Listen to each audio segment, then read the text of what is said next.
Hi, my name is Connor O'Neill. I'm a commercial real estate broker in Orlando, Florida, and I have decided to focus my research question around the reuse, readaptation, and redevelopment of small town malls amidst the retail apocalypse.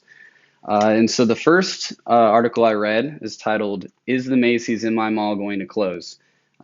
Just real quick, this is important to my research question because a large majority of the big box anchor vacancies are Macy's, J.C. Penney, and Sears. In this article, the key theory basically is to figure out the likelihood of predicting store closings based on a certain number of variables, which include size of store, location within a mall or with outside of a mall, freestanding, the size of the mall that it's in. And much of this data is collected via secondary sources, mainly from the Business Geography Specialty Group. And they chose a logistic regression to analyze the data. And the results ended up being the largest finding was that across all three chains, Sears, J.C. Penney, and Macy's, that the larger the store, the less likely it was of closing. And obviously a in reverse trend as far as smaller chain stores. And the biggest limitation in my mind that they can't really quantify or measure in this study was simply the discrepancies between management between each location at a Macy's or J.C. Penney, respectively. I got a lot of great information from that. My next article that I read was titled "Shopping Centers in Decline: Analysis of Demalling in Lisbon." No set research question here. They simply were seeking to explore and analyze the trend of demalling in the context of suburban Lisbon. And they found a gap in the studies where most of the studies were American based, and they decided that it was relevant to do a study in Europe, and hence this study. And they analyzed 55 local centers and derived most of their info via secondary sources from government publications such as the APCC and the Observatorio de Comercio. Excuse me, my Spanish is a little rusty, or Portuguese, excuse me.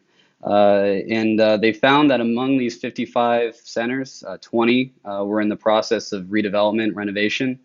The biggest limitation that I found in this study is how do you qualify renovation of a center? Are they doing a full-scale redevelopment, or are they just simply fixing the light fixtures or updating the facade? And so there's a lot of ambiguity there.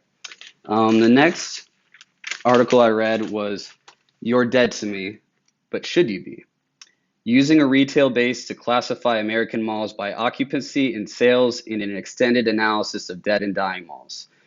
So within the title, you can kind of understand the key concept of what they're trying to do.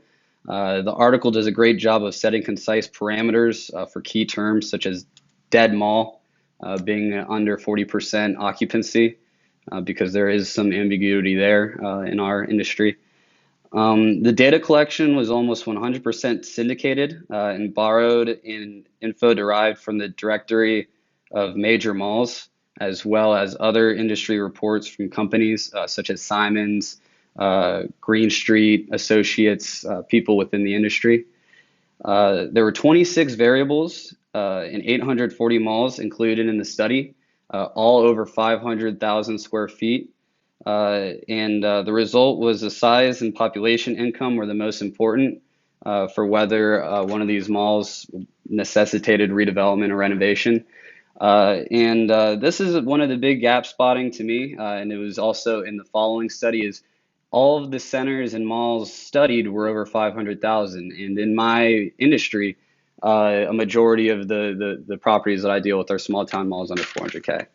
The cosmopolitan space paradox basically seeks to explain the difference between, or the paradox between growing, new, booming major malls that are being built in the shadow of small retail or dead malls, first generation malls. And I apologize. I'm getting to the end of the 5 minutes. I know I'm going a little over. I introduced myself at the beginning, but the variables were conceptualized, such as population size, net earnings, unemployment rate.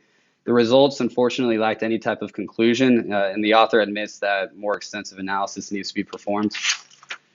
Then from all to mixed use, basically, just a quick synopsis, delves into, seeks to explain and understand the ongoing or the new trends in malls, especially in urban infill locations, being repurposed into mixed use apartment complexes.